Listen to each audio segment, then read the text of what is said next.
Hola, ¿qué tal? ¿Cómo estás? Mi nombre es Kevin Morales y te quiero dar la bienvenida al episodio 65 de Dev Locos. Recuerda, el podcast más loco de todo el mundo. En esta ocasión, pues, tengo un gran amigo que no he tenido la oportunidad de conocerlo personalmente, pero sé que pronto lo podríamos conocer.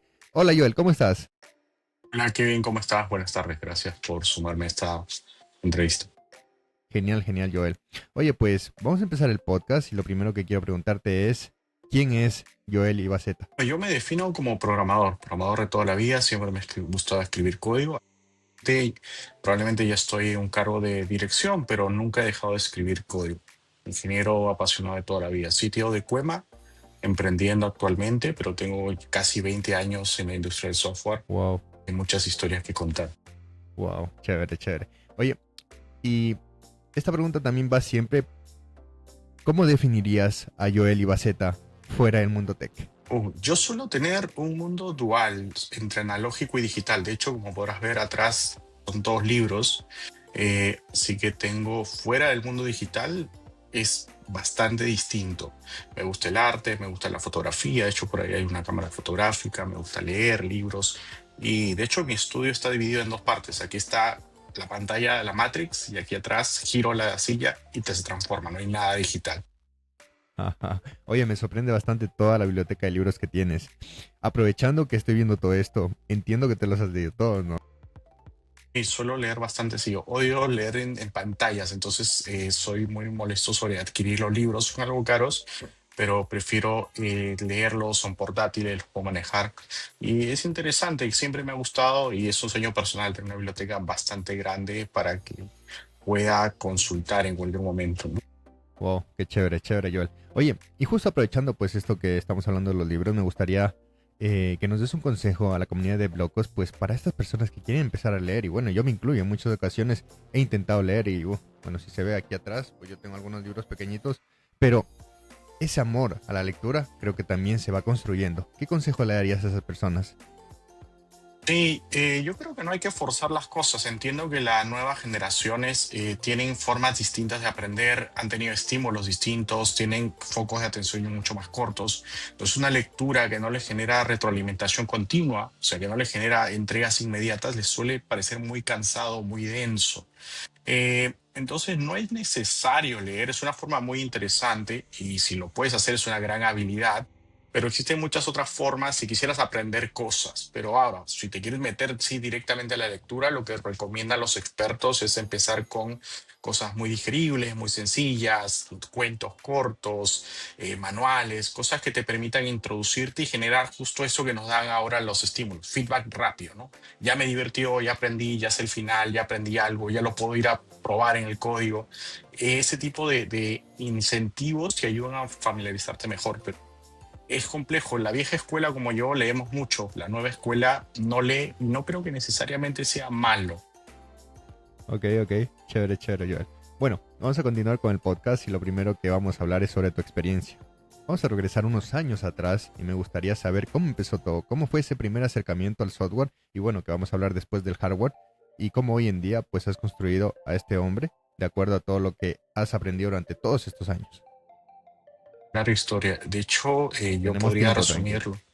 resumirlo. Como les decía al inicio, eh, casi toda mi vida he hecho esto. Escribo código desde que tengo 8 años. Wow. Entonces es lo que sé hacer y es lo que me gustaría hacer toda mi vida.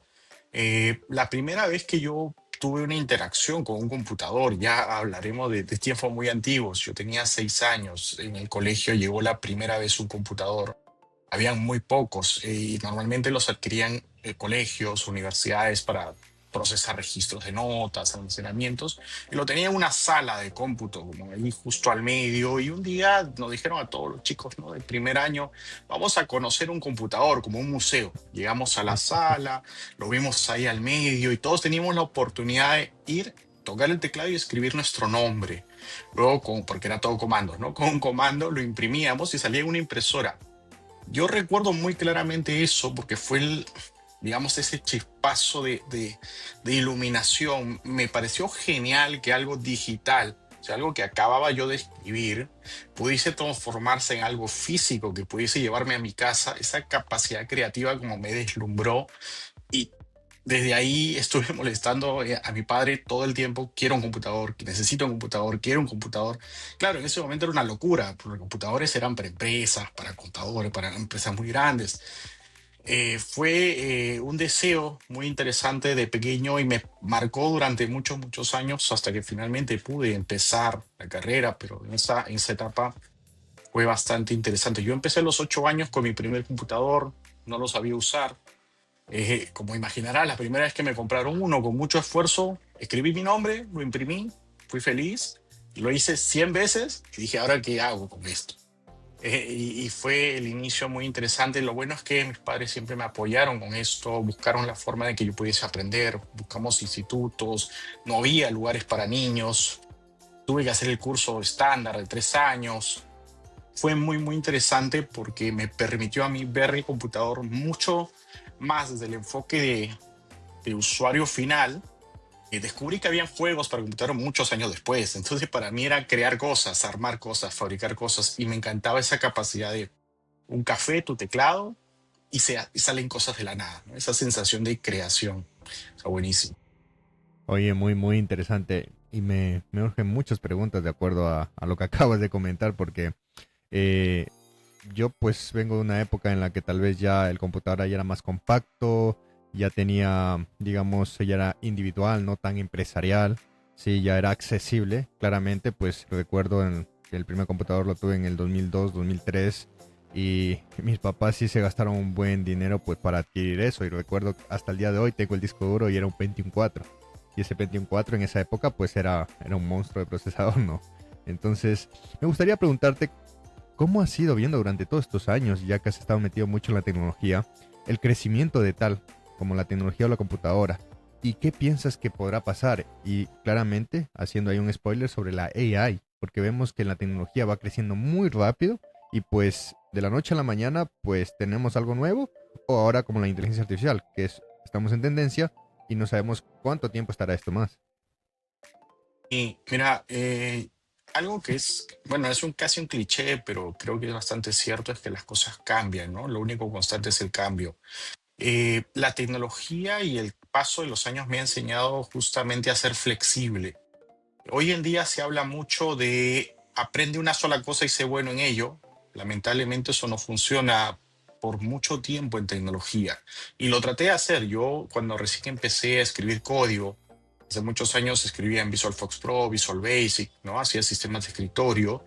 Y Wow. me iba por ahí, aparecían cosas como Java, estaban apareciendo, por ahí había una competencia Power Builder, Java se estaba empezando a mover en el mundo empresarial, pero yo decía, voy a ser bueno en una sola cosa y voy a ser experto en esto. Con el paso del tiempo, uno tiene que reinventarse. Si no, preguntémonos qué pasó con los expertos en Action Script cuando salió Flash. Ya no existe ni Flash ni Action Script. En mis tiempos se hacía mucho software de escritorio. ¿Qué pasó? Yo escribía aplicaciones para BlackBerry. Ya no hay BlackBerries. Entonces, algo que sí he aprendido es que las cosas cambian y que no tenemos que tener miedo a reaprender. A veces ese miedo de reaprender o de sentirnos vulnerables, porque al empezar de nuevo, otra vez volvemos a ser juniors, si queremos decir, nos asusta, ¿no? Soy bueno en esto y no quiero que esto se acabe porque soy muy bueno en esto y no quiero volver a empezar. Pero a veces esto lo tienes que hacer una y otra vez con el paso del tiempo. Yo hacía software de escritorio, hice Java, vino la web, todo el mundo se quiso mover a Linux, aparecieron bueno, se popularizaron los lenguajes no tipados, aprendimos a soltar los tipados anteriores, aparecieron los multiplataformas, ¿no? .NET recién dio la luz, tenías dos versiones incluso de Visual Studio, aparecieron el agilismo, ya no hacías tu diseño de base de datos, sino tenías que ser flexible. ¿Qué quiero decir? Que no tenemos que ser muy minuciosos, o sea, muy ultra especializados, no porque no sea bueno, sino porque deberíamos de ser suficientemente flexibles para poder adaptarnos al cambio. Y eso es lo que hoy va a pasar también con la inteligencia artificial. Entender las cosas que hacemos, saber cómo funcionan, poder ser buenos en lo que hacemos, pero no ser solamente buenos en eso y poder ser flexibles. COVID, la pandemia, tantas cosas nos han enseñado a reinventarnos continuamente y la inteligencia artificial está haciendo que volvamos a ese punto. Vamos a tener que reinventarnos nuevamente. ¿Por qué? Por ahí dicen, no, la IA no va a escribir código nunca como un programador. Sí lo va a hacer mejor que tú. Entonces, ¿cuál es nuestro trabajo? No pelearnos con que me va a reemplazar o no. Ahora nosotros tenemos que reinventar nuestro rol. Yo ya no voy a trabajar en escribir ese formulario y no me voy a enojar porque ahora ya no voy a hacer formularios ni decir, es el fin, sino cómo yo ayudo, entreno una inteligencia o guío una inteligencia o orquesto un pipeline de inteligencia para enseñarle a esta herramienta a construir un correcto formulario. Pero claro, muchos dicen, ya no va a ser necesario programar. No, sí es necesario, ¿no? O sea que, por ejemplo, si yo eh, construyo casas y luego contrato una máquina, o un ejemplo más sencillo que lo puse en LinkedIn, ¿no? Si antes se sembraba a mano y luego contratamos de repente un tractor, no quiere decir que el tractor reemplaza a la persona que va a sembrar a mano, sino que ya no es necesario sembrar a mano. Tienes una herramienta que lo hace mejor, más rápido. Ahora aprende a usar un tractor, aprende a repararlo, aprende a guiarlo correctamente y usa todo tu know-how para saber cuándo sembrar, cuándo surcar, cuándo cosechar. La herramienta está ahí, te va a hacer más productivo, pero no necesariamente tenemos que pensar en el fin. Nuevamente desde el principio, ¿no? Reinventarnos. Si podemos reinventarnos continuamente, vamos a poder persistir en algo que nos gusta. Cuando yo empecé el código, no era rentable. Los ingenieros trabajaban en un sótano, en un área de tecnología, no eran relevantes en las compañías, casi no había empresas de tecnología. La gente lo hacía por amor al arte. Hoy en día tenemos cierta burbuja a veces que nos hace buscar la inmediatez, el resultado inmediato, pero está bueno que dentro de las cosas que cambian, también nos acercamos mucho más a pensar cuál es nuestro rol, cuál es el diferencial que aportamos a las herramientas, porque finalmente el software lo usan humanos. Finalmente siempre va a haber un espacio interesante donde podamos sumar, las herramientas solo van a ir cambiando. Joel, muy interesante lo que hablas y sabes que me llamó la atención lo primerito que dices, ¿no? El de reinventarse e ir constantemente aprendiendo nuevas tecnologías y con el ejemplo claro que dijiste sobre la parte mobile en BlackBerry, ¿no? Que estuvo en auge durante unos años, existieron desarrolladores, entiendo, y después ya la compañía ya no está, pues por ende, pues esos desarrolladores tienen que reinventar y aprender algo nuevo. ¿Por qué? Porque sí he escuchado mucho y sobre grandes personas que han tenido experiencia, que sí, o sea, que lo ideal es enfocarse en algo y hacer expertise en algo.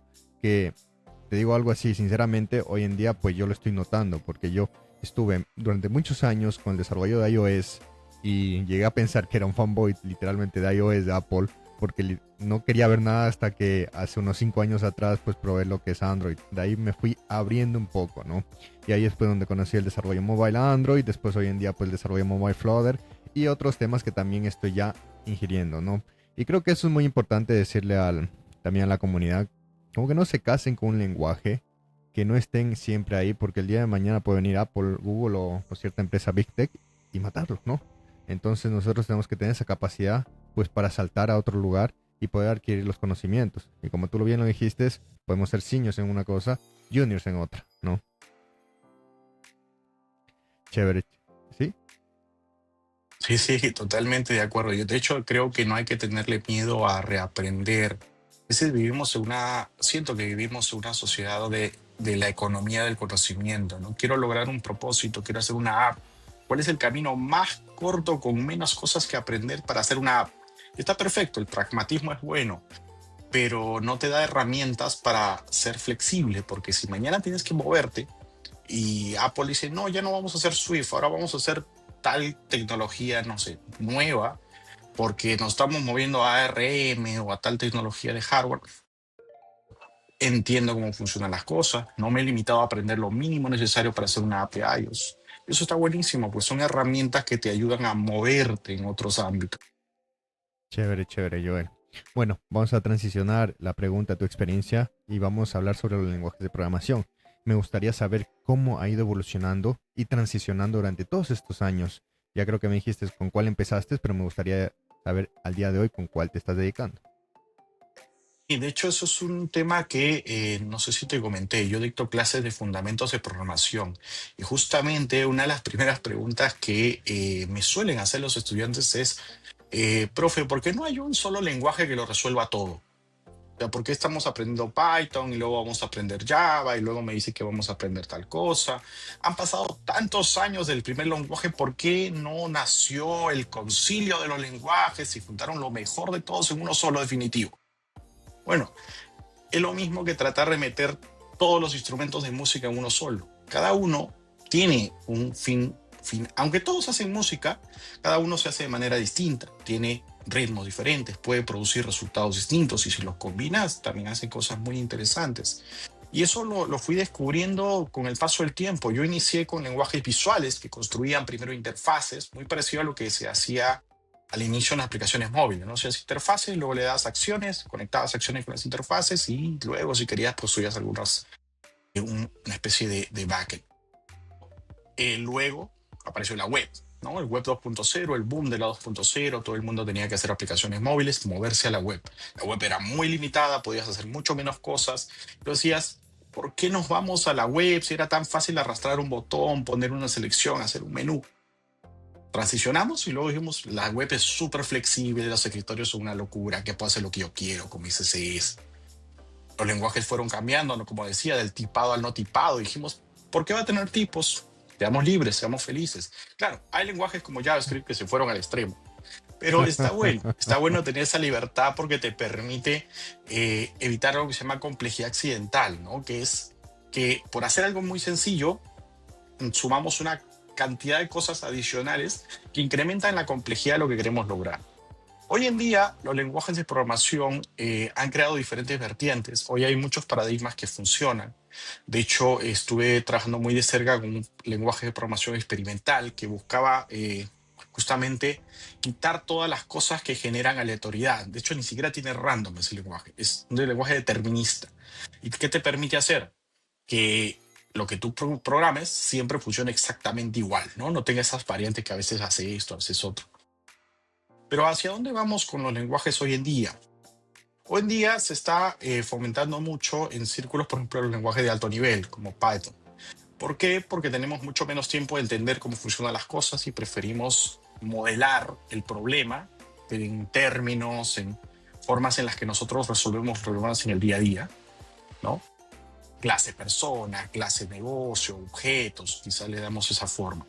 Pero también creo que eventualmente los lenguajes de programación van a empezar a ultra especializarse. De hecho, hoy tenemos lenguajes móviles que están empezando a especializarse a desarrollar su propia línea de evolución. Y un Swift dice, ¿por qué me tengo que parecer a un Python? Voy a enfocarme en cómo hacer las cosas en móvil correctamente. Hoy hay lenguajes que están especializándose también en hardware. De hecho, tenemos algunas cosas por ahí interesantes, pero creo que lo que tenemos nosotros que hacer es evitar digamos, esta idea de que aprender un lenguaje es aprendernos la sintaxis. Creo que sería como un mensaje final. Personas no dicen, a veces dicen, no, una vez que aprendes uno, aprendes otro, te aprendes la sintaxis y ya está. ¿Qué terminas haciendo? Un Python, forzando a que todos sean clases como un Java. Terminas haciendo un Golang, que no tiene clases, pero agarra los structs y los haces todos como Java. Entonces, ¿eso qué hace? No estás aprendiendo un lenguaje, estás aprendiendo una sintaxis. Es como que vaya a Estados Unidos y hable como un latino y no me entiende nadie, porque ellos tienen sus modismos, su forma de expresarse, sus formas de comunicarse. Y se va a notar, eso yo le llamo el programador con acento, ¿no? El que llega a Python pero tiene acento de Java. Ya se nota que viene de Java, ya se nota que viene de C. El que te usa el IDE le está presionando arriba el run en lugar de correrlo en consola, porque tienen ciertos sesgos. Pero aprender un lenguaje es entender para qué sirve, qué paradigma sostiene, por qué se diseñó, cuáles son las razones por cual yo estoy usando este lenguaje, no solamente porque es más fácil, me lo recomendaron, dicen que este es el mejor. Cerrando esto, la respuesta que yo siempre les doy a los estudiantes es no hay lenguaje mejor que otro, sino más adecuado que según lo que quieras construir y el contexto en el que te encuentres. Nunca vas a poder hacer una comparación directa. No existe un lenguaje mejor que otro. Wow, qué interesante, ¿verdad, Joel? Todo esto que acabas de hablar, inclusive me deja así impresionado por el tema también del cambio siempre del lenguaje, porque en mi mente muchas veces tenía pues, ok, la sintaxis lo aprendo, pero tienes razón al final. Capaz que por lo que yo he estado siempre en el mundo mobile y se manejan por programación orientada a objetos, pero no he tenido la oportunidad de tocar otros lenguajes que tal vez son de otro paradigma y los manejan de otra forma, ¿no? Entonces, ahí la comunidad atenta con todo lo que Joel nos está brindando en esta tarde. Bueno, Joel, vamos a seguir con el podcast y el siguiente tema que me gusta hablar, y como te dije anteriormente, spoiler, vamos a hablar sobre la inteligencia artificial. Me parece que ya respondiste la pregunta que te iba a hacer ahorita, que si las personas, bueno, que si la AI va a reemplazar a los seres humanos o a los desarrolladores de software, pero me gustaría fomentarla de nuevo y como que, de acuerdo a tu respuesta que diste hace unos minutos, ¿qué piensas a futuro? ¿Crees que esto va a cambiar o que tu opinión va a ser siempre la misma como el ejemplo que diste del tractor? Lo que hoy tenemos, bueno, lo que se ha venido trabajando en el estado del arte, estamos muy cerca de otro pequeño freeze, otro pequeño techo en la IA. ¿Qué quiere decir? Estamos mejorando un montón, pero vamos a llegar a un pequeño techo que probablemente no duró mucho. Pero una vez superado ese techo, sí creo que va a ser bastante impredecible lo que viene. Hoy en día tenemos muy buenos motores diferenciales, hoy tenemos mucha inteligencia artificial generativa. Lo que sí creo, o es una perspectiva personal, sí me apena mucho que muchos desarrolladores, incluso influencers, medios se enfoquen mucho en la IA conversacional solamente o en la generativa, porque la industria es mucho más grande y hay muchas más cosas que aprovechar. Hay ramas de visión por computador muy interesantes que están avanzando un montón. Hay ramas de robótica. El futuro va a tener mucho de robótica en nuestras manos. Tenemos toda una línea que es el reinforcement learning, que mucha gente no lo está trabajando. Hoy casi todas las startups que estoy viendo son un chatbot, un modelo, todo es pasarle prompts, herramientas, y eso también nos está haciendo que nuestra capacidad de expandir el potencial del avance de inteligencia artificial nos ha llevado un poco más de hype, ¿no? ¿Qué es lo que se ve mejor? ¿Qué es lo que genera un resultado? Que tiene sentido a nivel comercial, porque si genera dinero está bueno, pero desde una perspectiva más científica, sí estaría interesante tratar de hacer, movernos también en otras de las múltiples ramas. Si vemos el dibujito de la IA, es un círculo gigante y acá chiquitito está el procesamiento del lenguaje, y más adentro pequeñito están los LLMs, pero para nosotros eso es el universo. Entonces hay muchas cosas muy, muy interesantes. Yo creo que, como te decía, en el futuro vamos a tener que reinventarnos. No va a reemplazar al humano en tareas humanas. Lo que va a hacer es darnos herramientas como la revolución industrial para que las mismas acciones o en nuestro esfuerzo esté multiplicado por 10, por 100, por 1000. Y esto nos va a permitir ser mucho más productivos, ¿no? Si yo tuviese que, por ejemplo, ahora que estoy haciendo una herramienta interesante para mí, porque como dicto clases, algo que me toma mucho tiempo es generar exámenes, revisar los exámenes. Ese tiempo, si yo lo cargo en una inteligencia que tenga todos mis sílabus, todos mis PPTs, las grabaciones de todo ordenado, entiende las clases, toma el examen o genera preguntas sobre el examen, las revisa, las corrige, las entrega, para mí es un montón de tiempo ahorrado. No es que lo está haciendo o no me está reemplazando, me está ayudando sobre tareas que son operativas. Está bueno, yo puedo revisar uno, dos, tres, cuatro. Ahora me enfoco en darle un buen feedback, en poder escribir un buen resumen. Después de cada clase, una IA les manda un correíto, un buen resumen de la clase, los pendientes, la tarea. Entonces, me está potenciando a mí como docente para que yo pueda tener mucho más tiempo en las tareas más humanas, acompañarte, responderte una pregunta, motivarte a un estudiante, darte un ejemplo más claro. Pero todo aquello de acompañamiento y seguimiento lo hace un robot. Está perfecto. No me está reemplazando necesariamente, sino que está haciendo que una hora de mi tiempo tenga el mismo resultado que lo podría hacer otro docente, pero claro, en 14 horas. Claro, claro. Oye, yo coincido mucho contigo en este, digamos, este modelo de crear herramientas para el uso cotidiano de uno, ¿sí? Porque algo que sí me choca y lo he admitido bastante en los episodios anteriores del podcast, es que hoy en día las grandes empresas como Big Tech están creando soluciones y en muchas ocasiones es como que te venden un poco humo, ¿no? Es con un simple prompt vas a hacer la aplicación de tu vida. Con esto vas a crear el próximo Facebook. Con esto vas a hacer estas cosas. Y Y hoy es creo que muy eso hay que comercial la cogerlo. frase Sí, sin programar, ¿no? sí, sí. Entonces es como que hay que tomarlo con pinzas. Y en muchas ocasiones he visto videos en YouTube en las que literalmente una persona uno se da cuenta que no tiene criterios de programación y no es que esté mal, pero está brindando información de que literalmente vi un video en YouTube el otro día que una persona hacía una aplicación de To-Do con bytecoding, ¿no? Pero, ok, hasta ahí llegamos, el to do. Pero como él lo expresaba, era como que con esto puedes hacer cualquier cosa. Pero si lo interpolamos a una aplicación de notas, es una aplicación de notas y ya, o sea, eso no lo vas a vender, no lo vas a escalar, X, ¿no? Entonces, a lo que voy, creo que el mundo también estamos utilizando de una forma buena la AI y de una forma mala. Y siento que es parecido a la época cuando el Internet nació, cuando el Internet salió al público, porque también Internet podemos usarlo de una forma buena como mala. Entonces me gustaría saber qué piensas a respecto a esto y por qué crees que grandes empresas están con ese lema de que con, que con una sola palabra puedes hacer maravillas. Y yo creo porque el venderte, esforzarte menos y ganar más es muy rentable, ¿no? O sea, si yo te digo, vas a trabajar menos y vas a ganar más dinero, eso genera mucha atención, especialmente en personas que hoy en día no ven con muy buenos ojos el trabajo.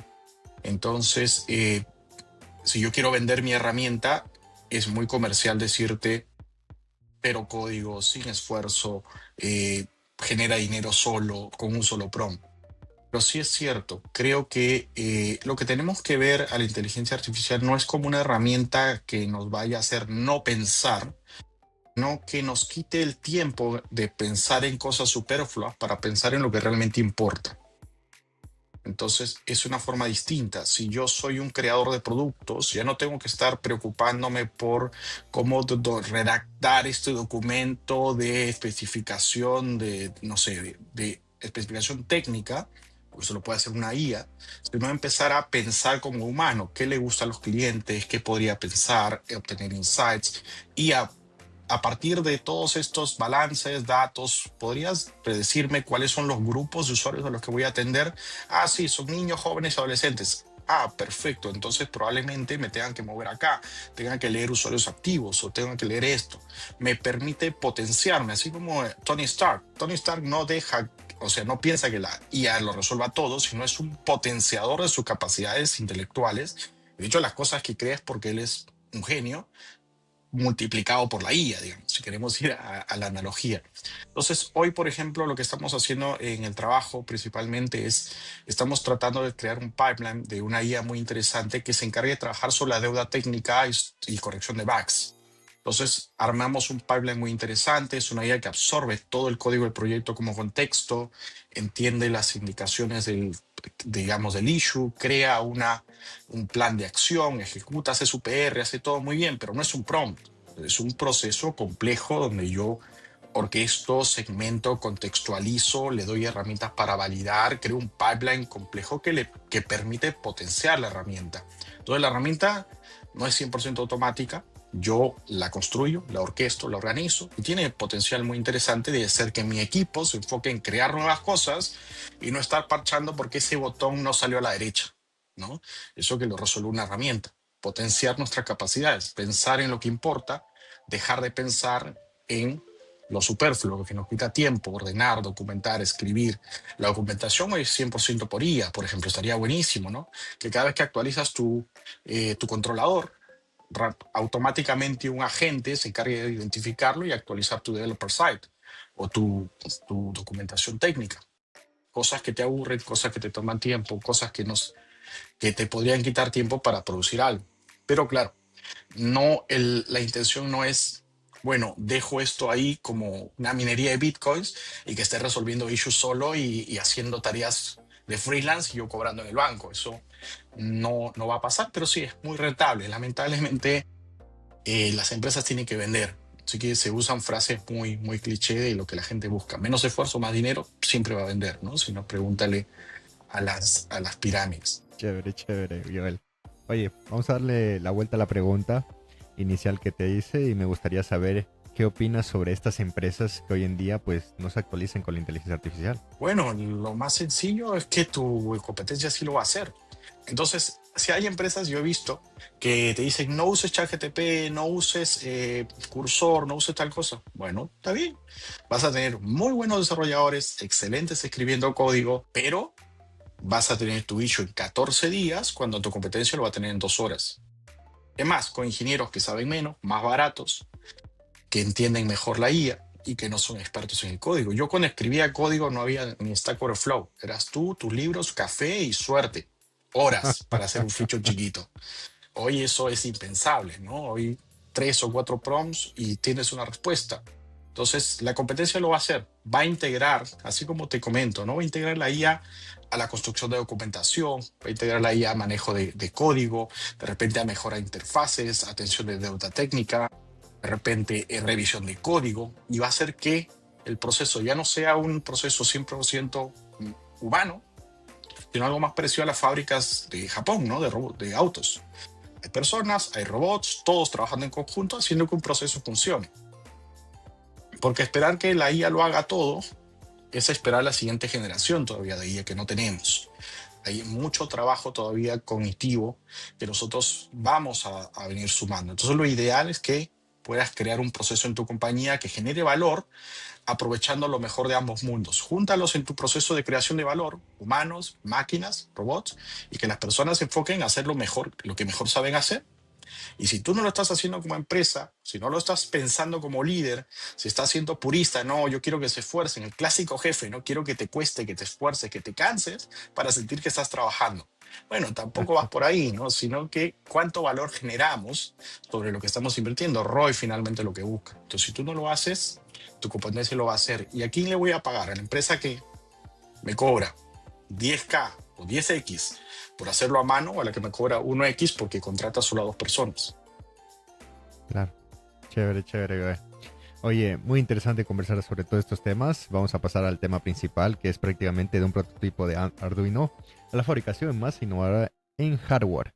Y lo primero que me gustaría es saber, como emprendedor, que ya lo acabas de decir, ¿cuáles han sido tus retos al día de hoy, pues, en emprender? Sí, mira, hay varias cosas. Primero, hay retos propios del emprendimiento y hay retos muy específicos de emprender en hardware, especialmente porque en Latinoamérica no se hace mucho.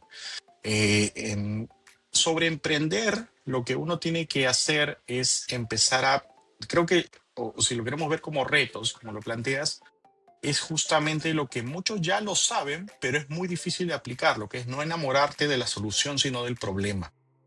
Y te cuento Ok. brevemente cómo lo descubrimos. Nosotros fabricamos unos dispositivos de botón de pánico pequeñitos, que no tengo ninguno por aquí. Son pequeñitos. Los podemos meter en cualquier cosa de plástico. Tú presionas el botón y sé exactamente dónde estás, ¿no? Entonces, por ejemplo, en los Estados Unidos estamos en una convención, hay algún problema, un ataque como está de moda. Entonces yo entro al baño, presiono el botón y sé exactamente qué se hace en el baño. Entonces el equipo SWAT, en lugar de recorrer todo el lugar, va directamente al baño y me extrae segundos, que son diferencias entre la vida y la muerte. Pero ¿cómo llegamos a esa solución? Nace como una pulsera, digamos, está de una pulsera de botón de pánico para chicas. Entonces tu hermana está caminando por la calle, se siente insegura, Latinoamérica, eh, presiona un botón y en teoría tiene un equipo de respuesta, familiares o llama a la policía. El problema existe, la necesidad es real, estarían dispuestos a pagar, perfecto. Pero, ¿qué pasa en Latinoamérica? Pica, presiona botón, la policía no viene. Viene una hora después y le va a preguntar por qué es vestida así. Entonces, aunque la solución existe, el problema existe, la capacidad o la necesidad de compra existe, como no se resuelve, hay que repensarlo. Bueno, vamos a los Estados Unidos. Allá, cuando llamo a la policía, sí va a venir. Llegas a los Estados Unidos, nuevamente le dice, mira, vendo esto, hago esto, está genial. Y una chica americana te va a decir, ¿por qué yo tengo que pagar $20 por una pulsera? O sea, ¿por qué yo tengo que gastar mi dinero para sentirme más segura si que yo me sienta segura es responsabilidad de mi gobierno, del Estado, no mío? O sea, yo no tendría por qué estar invirtiendo ese dinero extra. Es un mindset diferente. Tenemos una solución. Entonces empezamos a decir, ok, hay un problema, ¿no? Que queremos resolver. Ejecutar un protocolo de ayuda ante un evento. La solución de repente no es esta. ¿Y qué empezamos a descubrir? Bueno, efectivamente hay este mindset. Después de la pandemia, para hacer corta la historia, muchas iteraciones y casi 2 años, dijimos, ok, ¿por qué no se lo vendo al director de seguridad de un hospital que tiene 10.000 enfermeras que hacen trabajo social, que van a casas en lugares que, claro, el trabajo social no se hace en Miami Beach, ¿no? Se va a lugares difíciles de difícil acceso. Presiona un botón y un equipo de rescate las ayuda. Perfecto. Entonces yo les vendo a la empresa, al hospital, el hardware, ellos me compran 10.000, 100.000 unidades y les proveen como un servicio y sus empleados son más felices porque se sienten protegidos de poder ir. Ahora sí pueden ir a cualquier lugar porque saben que alguien va a responder por ella de forma inmediata. Entonces, ¿qué hicimos? Cambiar la solución continuamente. Y eso es lo más difícil porque a veces te enamoras de la solución, lo quieres vender, ya fabricaste, gastaste dinero y estás tratando de que eso funcione y de repente hay que darle vueltas. Hay que seguir pensando y enfocarte no en la solución que tú tienes, sino en el problema. Y eso es muy difícil, es un reto muy grande, aprenderlo es duro y nosotros hemos gastado mucho dinero en el aprendizaje. Lo ideal es que no te cueste tanto, lo hagas pronto, iteres rápido, como dice Lin, equivócate rápido y barato. No esperes fabricar 10.000 unidades y ver que no las puedes vender. Entonces hay un proceso y creo que esos son los más grandes aprendizajes de emprendimiento que yo trasladaría, ¿no? Trata de primero de buscar, ¿no? Como dicen, el market fit, prueba, itera, cambia, no tengas miedo a rehacerlo de nuevo, reinventarlo, rediseñarlo. La solución no es lo más importante, sino que tú quieres resolver un problema. Y sobre eso hay mucho camino. Oye, muy interesante todo lo que cuentas acerca de tu producto. Pero me gustaría saber por qué la elección de hardware, sabiendo que hoy en día pues ya existen dispositivos que podemos implementarlos ahí y tal vez tener un alcance mayor y no crear algo desde cero y hacerlo conocer. Sí, eh, la decisión de hacer hardware nuevo, que creo que es una gran pregunta, porque hoy existen botones de pánico por todos lados. Hay apps de botón de pánico, hay botones de pánico en pared, hay botones de pánico en los semáforos en algunas ciudades. ¿Por qué lo hicimos así? Porque nosotros pensamos o identificamos que la mayoría tiene un problema, que no son discretos, es un botón rojo en la pared que dice presione por emergencia. Y segundo, que la mayoría está cargado sobre un dispositivo que tienes que cargar. Si tienes el Ok, botón de pánico en tu teléfono, tú le vas a decir al atacante, espérate un ratito, voy a buscar la app, aquí está el botón, no tengo batería, déjame cargar mi iPhone y seguimos, me sigues atacando. Eso no va a pasar. Y está la ley de Murphy, ¿no? Que si yo te doy un dispositivo, un Bluetooth, una pulsera, un beacon, justamente, lamentablemente funciona así la vida, ¿no? Justo el día que no lo cargaste, ese día pasa algo. Entonces nosotros dijimos, tenemos que resolver dos cosas, que sea discreto y que la batería dure mucho. Y no encontramos un producto que lo haga. Muchas de las soluciones de hardware nacen así. Primero buscas qué comprar y revender, como siempre, y cuando no encuentras algo muy específico, tienes que diseñar el tuyo propio, ¿no? Como los makers, como pasa con todo. Quiero ubicar mi pantalla sobre la cama, busco un montón de racks, brazos, y si no encuentro el que yo quiero, bueno, imprimo uno en 3D. La filosofía maker, ¿no? Crea tu propia herramienta. Y así hicimos un prototipo.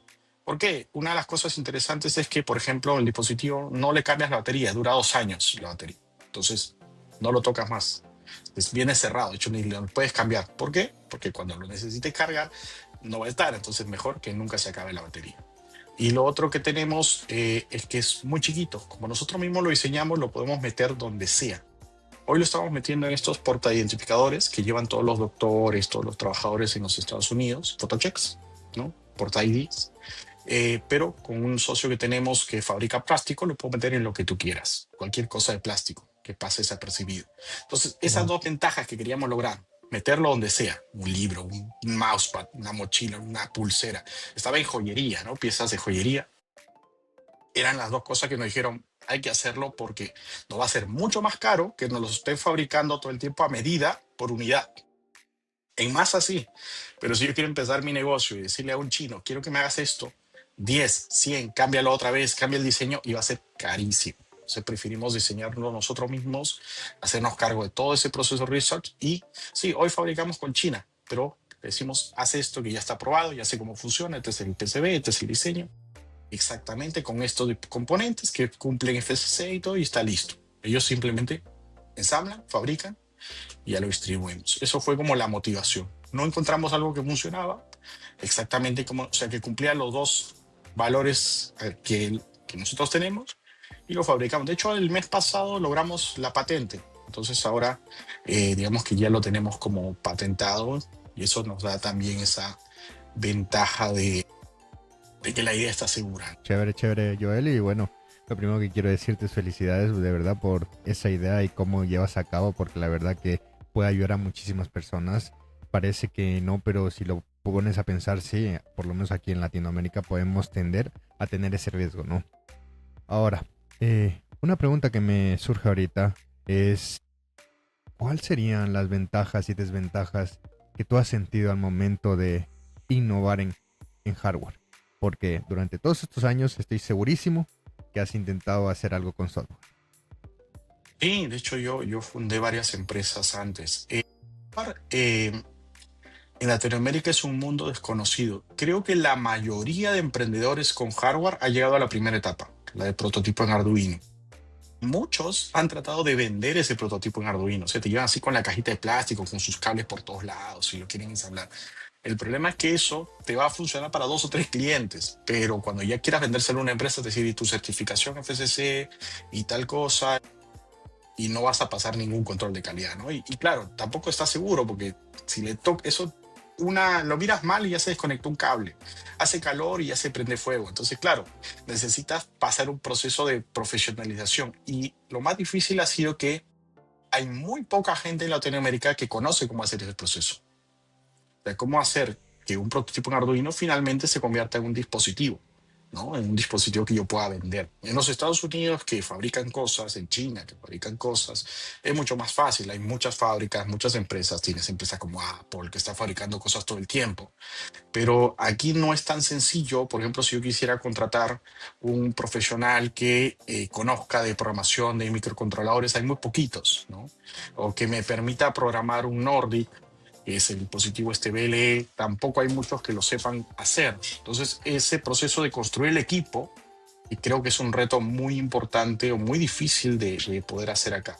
Hoy, por suerte, ya lo tenemos formado. Tenemos un diseñador industrial, tenemos equipos de testing, tenemos socios que nos permiten, como te decía, fabricar en plástico. De hecho, hoy tenemos algo que se llama soldadura ultrasónica, que es muy, muy interesante. Hemos probado un montón de cosas, materiales y todo, pero ese know-how lo descubrimos por el camino difícil, probando, rompiendo, testeando, y creo que eso sería el reto más grande para alguien que vaya por ese camino. Hay muy pocas personas o muy pocos mentores que te digan, este es el camino, estos son los contactos, estos son los pasos, estos son los materiales, estos son los procesos de puesta, y este es el proceso para lograr esta certificación. Eso no lo hay aquí. Entonces, es muy difícil. Nosotros lo aprendimos gracias a que fuimos con aceleradoras internacionales que tenían ramas de hardware y que nos podían ayudar a entender cómo funciona realmente inventar el hardware. Pero hacerlo de la nada, con bootstrapping, tres socios y mucha plata, es muy difícil ahorita en Latinoamérica. Es uno de los retos más grandes. Oh, chévere, chévere, oye Joel. Ya vamos a ir acabando lo que es el tema principal y por último pues me gustaría que para todas estas personas que están viendo este episodio pues nos des un consejo para emprender, porque sabemos que hoy en día emprender no es fácil, es irse a un lado y ser digamos la oveja negra en muchos aspectos, ¿no? Pero todo eso pues lleva un buen camino a futuro, ¿no? Si tú lo haces bien, como tú lo dijiste al principio, tienes que iterar, etcétera, etcétera. ¿Y qué consejo le darías a esas personas que tienen un sueño, tienen tal vez una idea, pero les da miedo tal vez lanzarse al mundo ellos solos? Sí, yo creo que dos consejos. Primero, que ya les dije, no se enamoren de la solución. A veces, cuando llego a las aceleradoras o conozco emprendedores nuevos, ya están con la solución en la mano. Mira, mi software es así. Tranquilo, no lo has probado, no sabes si funciona, no sabes si va a quedar así. Primero, lánzalo al mercado. ¿Qué vas a lanzar?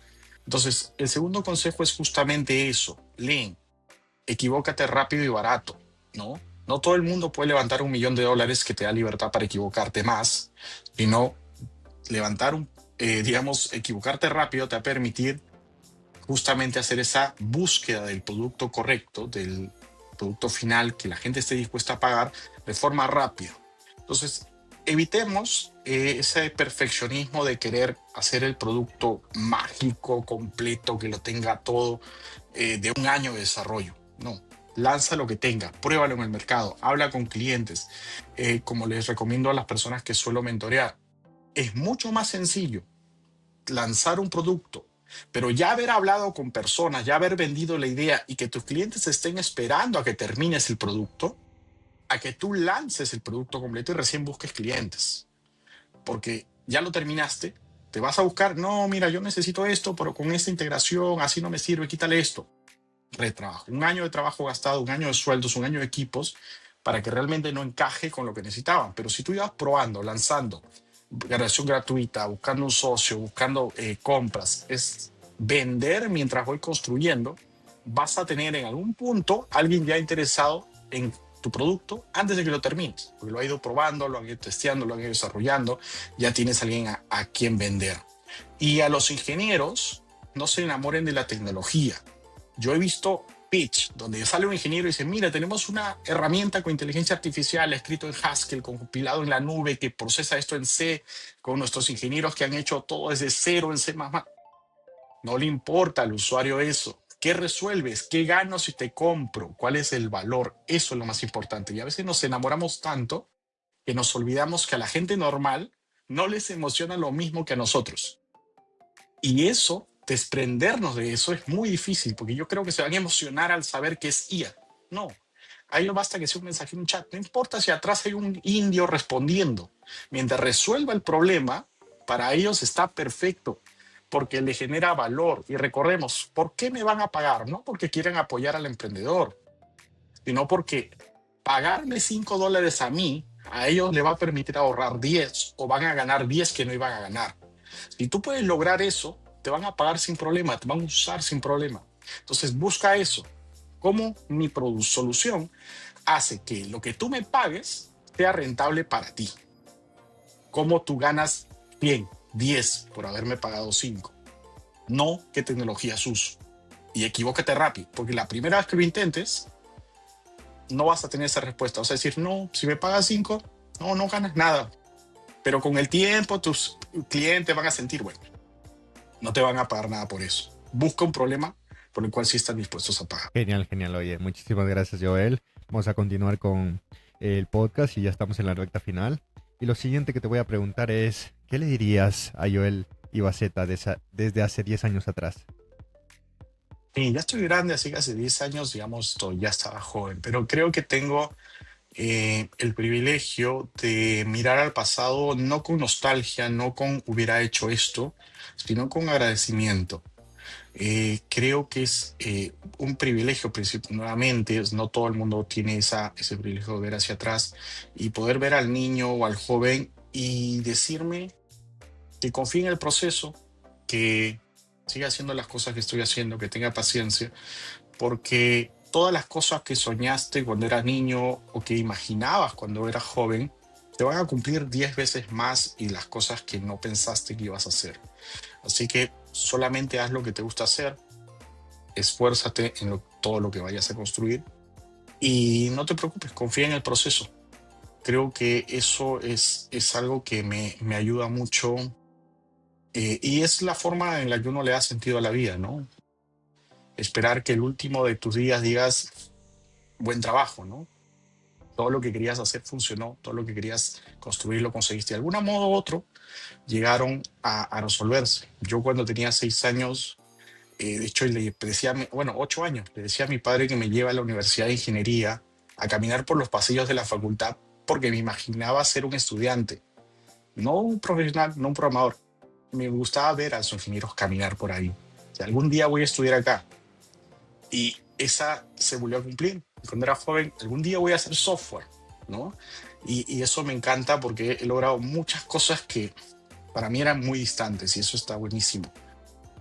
Creo que es una visión muy bonita hacia atrás. Wow, chévere, chévere, Joel, genial.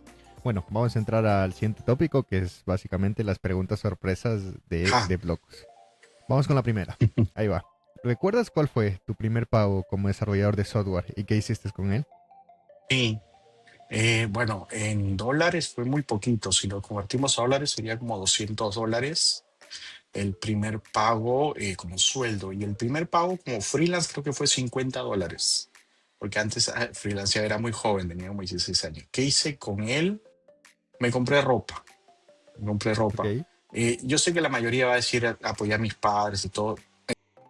No teníamos muchas dificultades académicas y sí, yo siempre vestí como Sheldon, entonces quería verme más profesional. Entonces lo que primero quería hacer es dejar de verme como universitario y como era muy joven, verme como ingeniero. En la época, para los que no son muy jóvenes aún, los ingenieros todos se vestían con camisa y traje y era una forma de ir. Entonces quería verme como ingeniero, quería verme mayor. Chévere, chévere, Joel. Bueno, vamos con la segunda. ¿Alguna vez has tenido un error tan grande que te hizo reconsiderar tu carrera como desarrollador? ¿Qué ¿Un error tan grande? error? Sí, la primera. El primer trabajo formal que yo conseguí en una empresa que, claro, no hacía software. En esa época nosotros trabajamos en áreas de sistemas de empresas que hacían cualquier otra cosa. Entonces trabajé en Ok. una constructora, hacía casas, edificios, en el área de sistemas. Entonces llego, primer día, bueno, en mi entrevista yo tenía 16 años, ¿no? Entonces, ¿cómo vas a contratar a alguien tan chiquito? Pero yo le decía, no, mira, yo escribo códigos de los 8 años, he estudiado acá, tengo tantas certificaciones, ya soy técnico, y necesitabas la autorización de tus padres también para trabajar. Entonces me dijeron, bueno, mira, ¿sabes Java? Y yo decía, la clásica, ¿no? Sí, sí, sí, sí, sí, claro, sí, Java, claro. Eh, bueno, está bien, súmate y vamos a ver cómo hacemos. Ahí te buscamos un lugar en el equipo para que puedas aprender. El fin de semana me pasé estudiando, me compré 2 libros de Java grandotes y los revisé. No sabía ni qué era Java en ese momento. Así que le di la vuelta al libro, traté de aprender todo. Llego el primer día, tomo el IDE y le doy run. El problema es que los desarrolladores, como siempre, y eso lo descubrí mucho tiempo después, no somos ordenados, ¿no? Entonces, cuando tú dejas el código de cosas que no funcionan, cosas que no se tienen que compilar, el código por si acaso, cuando yo le di run, se corrió todo, ¿no? Se compiló todo y salieron errores de compilación por todos lados. El sistema no funcionó, ¿verdad? Y se cayeron, porque en ese momento el software no había nube. Bueno, sí había, pero no había nube. Se usaban servidores a los cuales estaban como en Red One y LAN a nivel del país. Entonces, Locales. claro, y las obras eran en todo el país, ¿no? Entonces se cayó el servidor por acá, por acá, por acá. Eh, una locura. Entonces dije, o sea, como que se cayó toda mi fantasía de yo sé escribir código cuando te chocas con la realidad, ¿no? De no sé escribir código. Acabo de tirar todo el sistema en un primer día. Lo bueno es que como era joven, el jefe de sistemas era un visionario. Me dijo, bueno, no te preocupes, de hecho me mandó a mi casa en ese momento. Me dijo, vuelve mañana, porque imagino que no quería gritarme, ¿no? Porque se prendió fuego todo. Llamaron como a un senior y mira esto, yo llegué al día siguiente tempranito a las 8 de la mañana y estaba el senior en mi silla sentado, no había dormido toda la noche, se había quedado ahí en la oficina, mirándome así con cara de enojo y estaba paradito al lado, ¿no? Como, es mi sitio. Y sí, fue la primera vez porque esa noche la pasé terrible, ¿no? Casi no vengo al día siguiente. Siempre ahí mi padre fue muy buen consejero, me dijo, termina lo que has empezado, ¿no? Así que el día siguiente fue, ya estaba todo arregladito, todo lo hice como muy ahí, no ejecutaba nada que no sea necesario, siempre tenía mi copia local en mi computadora para romper todo ahí y aprender Java sobre la marcha, ¿no? También. Wow, wow. Qué chévere anécdota. Bueno, vamos con la tercera. Si solo pudieras trabajar con un framework o lenguaje por el resto de tu vida, ¿cuál sería y por qué? Pum. No lo haría, pero si lo tuviese que hacer, iría al bajo nivel, porque sé que de ahí puedo moverme hacia otro lugar. Sé, y ningún framework, o Rust y ningún framework, ¿no? A mano, porque ya sobre eso uno puede más o menos moverse. Ahora, por comodidad, hoy en día, ahorita, usaría Python, porque, digamos, me permite moverme a cualquier lugar, pero sé que mañana me voy a quedar cortísimo. Y framework, no sé, me gustan mucho los micro frameworks, usaría un Flask, quizás, porque los Django y estas cosas monstruosas es un tanque y prefiero como los andar en deportivo, ¿no? Muy ligerito. Genial, genial. Demos la vuelta a la pregunta. Y si pudieras borrar un lenguaje de programación del mundo, ¿cuál sería y por qué? Me van a odiar, sí, pero yo quitaría JavaScript del servidor. no porque sea malo, es buenísimo y de hecho nos ayuda a entender y a muchos programadores o lo odian porque les cuesta pensar en asincronismo. Están acostumbrados a que línea uno, línea 2, línea 3, nada de que callback, que viene por acá, fetch, línea uno, línea 2, línea 3. Pero lo quitaría porque creo que con el afán de soportar muchas cosas es un pequeño Frankenstein. Entonces sí está bueno que no nos acostumbremos a la herramienta todística, sino que aprendamos justamente a ser flexibles. Hay herramientas para cada cosa. Con JavaScript creo que la mayoría está tratando justamente de lograr eso de por qué no aprendo uno solo y hago todo acá. No porque sea malo, sino porque eso genera también ese enamoramiento del lenguaje. En cambio, si yo te quito JavaScript, vas a tener que aprender un lenguaje distinto para el servidor, uno para el frontend, uno para interfaces, uno distinto para automatizar interfaces y otro para comunicarte. Entonces, ¿por qué? Porque cada uno tiene necesidades distintas, pero es más una visión de viejo programador, ¿no? No, seguro que los jóvenes no comparten esto, son mucho más pragmáticos, pero me encantaría que las personas miraran un poquito más atrás, un poquito más a la teoría, un poquito más a cómo funcionan las cosas. Y para eso hay que quitarle las herramientas fáciles, quitarle las rueditas de la bici y ver cómo les va. Bien, bien, bien. Ya. Vamos con la última, que es, ¿qué es lo más raro o inesperado que has encontrado en el código de otra persona? Uh, he encontrado muchas cosas en el código. Hoy se encuentran cosas menos complicadas que antes, porque antes como no había internet, tenías cosas como déjalo aquí, no sé lo que hace. Encontré insultos como eh, bueno, palabra, palabra, palabra, esto no se toca por la palabra, palabra, palabra, no lo vuelvan a tocar. Y también lo vi en commits, ¿no? Resolviendo la que se mandó y commits. Entonces creo que han habido cosas muy divertidas que veían en algunas empresas como enojo, ¿no? En el código.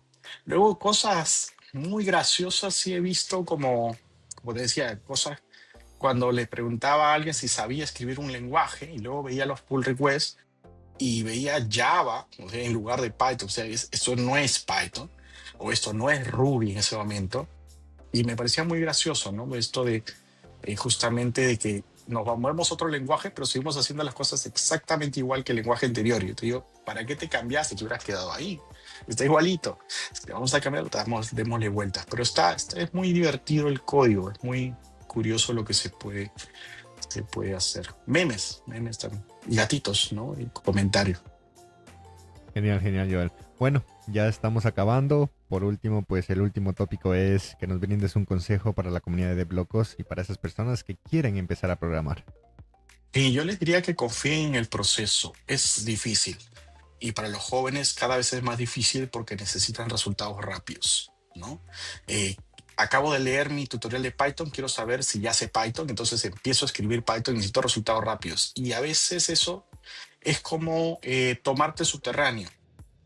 Llegas rápido, pero te perdiste todo el paisaje y no puedes decir que conociste la ciudad. Llegaste a tu destino, sí, construiste la app, funcionó. ¿Sabes cómo funciona la app? No. ¿Sabes cómo funciona eso que te generó la IA? Probablemente no. ¿Entiendes por qué esa clase está metida ahí? No. ¿Lo resolviste? Sí, perfecto. Está bien. Pero somos jóvenes, ¿no? Los que están empezando. Bueno, yo ya no, pues son jóvenes. Hay tiempo de disfrutar el paisaje. No necesitan llegar rápido aún. Yo sé que hoy hay esa tendencia, el rockstar, de quién gana más dinero, quién cobra $5,000, quién ya produce cosas. Está perfecto. Pero tomémonos un poquito de tiempo para disfrutar el paisaje. La programación y el código es un mundo muy interesante, es un mundo donde abrazas lo difícil, te enamoras de los retos, buscas resolver problemas y hay todo un romance en ese proceso y estaría genial que la gente pueda abrazar el código, no solamente usarlo como herramienta, sino sentirse parte del código. Y eso es algo que se está perdiendo mucho y se va a valorar mucho también en el futuro, ¿no? Y cuando tú le preguntas a un médico, el médico no te va a decir, bueno, porque pagan bien, sino porque quiero salvar personas, porque me siento un médico, porque siempre quise ser un médico. Cada vez hay menos personas que dicen, quiero ser un programador. sino quiero el sueldo de un programador. No quiero ser un programador. Entonces sí, creo que confíen en el proceso, no tomen prisas, van a aprender, tomen cursos, lean libros, aprendan. Si ya lo resolvieron, perfecto, aprovechen el tiempo que ahorraron para entender cómo funcionan las cosas, porque eso les va a dar a ustedes gran flexibilidad para que mañana, cuando esa herramienta no exista, sepan cómo hacerlo, como una receta.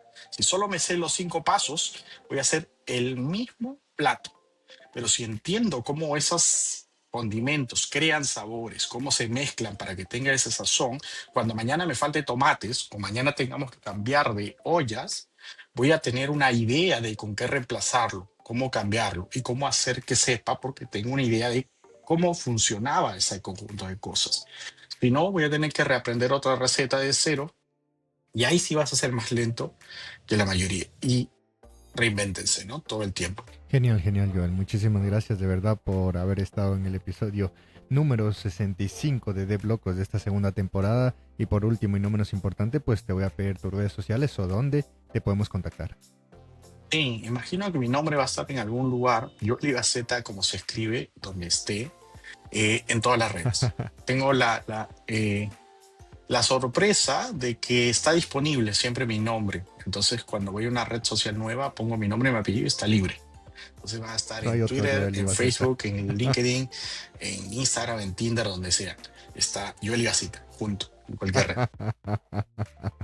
Genial, genial, Joel. Bueno, reitero el agradecimiento por haber estado en el episodio 65 de esta segunda temporada de Locos.